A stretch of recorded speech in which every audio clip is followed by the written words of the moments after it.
Сәлем достар, бұл құпия каналы, сіздермен бірге Альфия. Достар, қазір сіздерді өте керемет техникамен бөліскелі отырмын. Бұл техника өте қарапайым. Бұл техниканы кімдерге жасауға болады?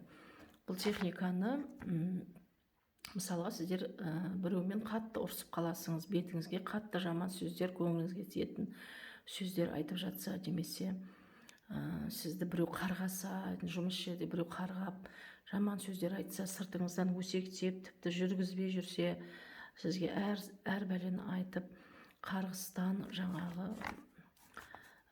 қарғыстан, өсектен тазалану үшін жасалатын техника өте қарапайым.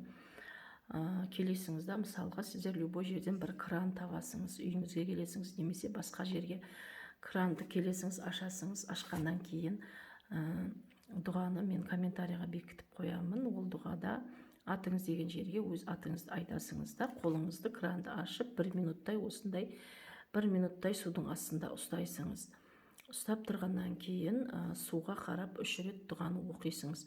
Ол дұғаны прямо телефоннан немесе бір бетке көшіріп алсаңыз болады. 3 рет оқып, қолыңызға жиналған суды аласыңыз да, бетіңізді жақсылап шаясыңыз. Сол сумен барлық жерге бетіңізге тегізіп, жақсылап шаясыңыз. Болды, одан кейін еш нәрсе жасамайсыңыз. Бетіңіздегі суды сүртпейсіңіз. Өзі кеуіп қалу керек. Одан кейін сіздер жеңілдеп, барлық жамандықтар, негативтер кетеді. Энергияңыз тазарып, кәдімгідей жеңілдеп қаласыңыз. Қарғыстар барлығы сол суменен, дұғамен кетеді, достар. Қателеріңізге жараса лайк басып, мені қолдап кетіңіздер. Бұл айға, күнге байланысты емес.